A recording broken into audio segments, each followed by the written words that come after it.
Hi folks, welcome to my channel the average Dermadoc. ఇక మొదలెడదామా? Cyclophosphamide. It is an alkylating agent derived from nitrogen mustard. Available in tablets 25 mg, 50 mg, IV injections. Recommended dosage వచ్చేసి 1 to 3 mg per kg per day. Absorbed well from gut and has high volume of distribution, so that it can cross blood-brain barrier, placenta, and even found in breast milk. Reaches peak within 2 hours. High bioavailability of 75%. Plasma protein bound is very low, 20%. T-half of 5 to 9 hours. Metabolized in liver and excreted via urine. Cyclophosphamide అనేది same అజాథయోప్రిన్ లానే biologically inactive pro drug. So ఇది active డ్రగ్గా convert అవ్వడానికి లివర్లో CYP450 enzyme ద్వారా ఫాస్ఫోరమైడ్ మస్టర్గా and యాక్రోలిన్గా convert అవుతుంది. Acrolein వచ్చి urotoxic, culprit in causing haemorrhagic cystitis and gets excreted in urine. ఈ excrete అయ్యే ప్రాసెస్లో యూరినరీ బ్లాడర్లో కాసేపు ఉన్నా సరే యూరోథీలియంని ఇరిటేట్ చేసి హెమరేజిక్ సిస్టైటిస్ని కాజ్ చేస్తుంది. ఫ్యూచర్లో ఎప్పటికైనా బ్లాడర్ క్యాన్సర్ కాజ్ చేసే ఛాన్సెస్ కూడా ఉన్నాయి. చాలా డేంజర్ ఈ యాక్రోలిన్. అందుకే మనం పేషెంట్కి సైక్లోఫాస్మైడ్ పెట్టే ముందు ఫుల్గా హైడ్రేట్ చేసి పెడితే బ్లాడర్లో ఎక్కువసేపు యూరిన్ ఉండే ఛాన్సెస్ తగ్గుతుంది. వెంటనే యాక్రోలిన్ యూరిన్ ద్వారా ఎలిమినేట్ అయిపోతుంది.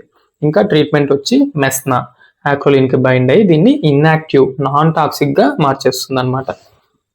మెస్నా full form sodium mercapto ethane sulphonate.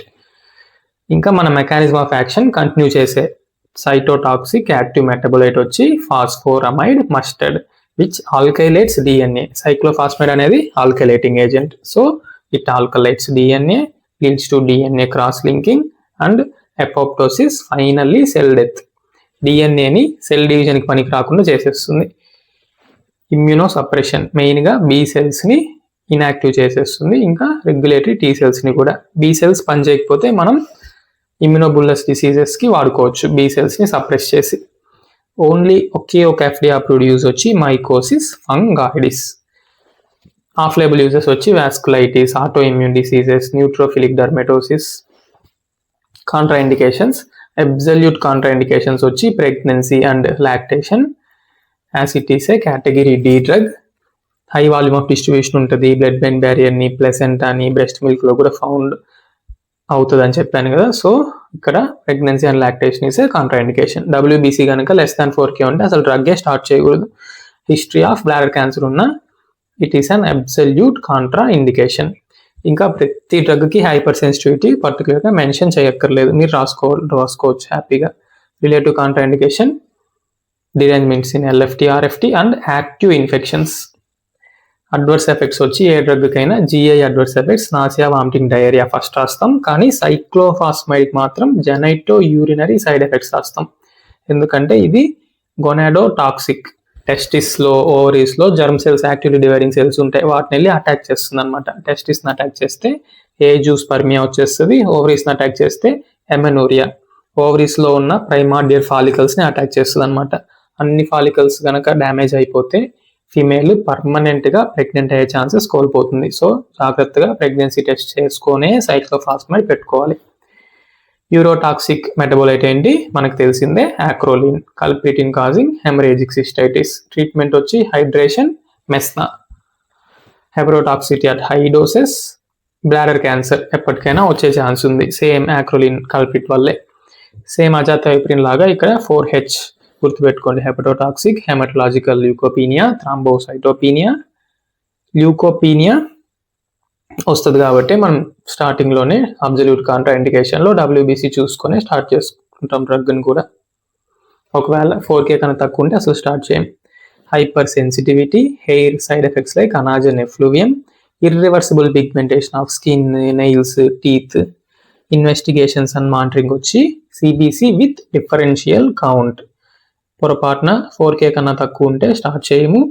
Start చేశాక 4K కన్నా తగ్గిపోయిందంటే ఆపేసుకోవాలి. సేమ్ ప్లేట్లెట్స్ 1 lakh కన్నా తక్కువ ఉంటే ఆపేయాలి.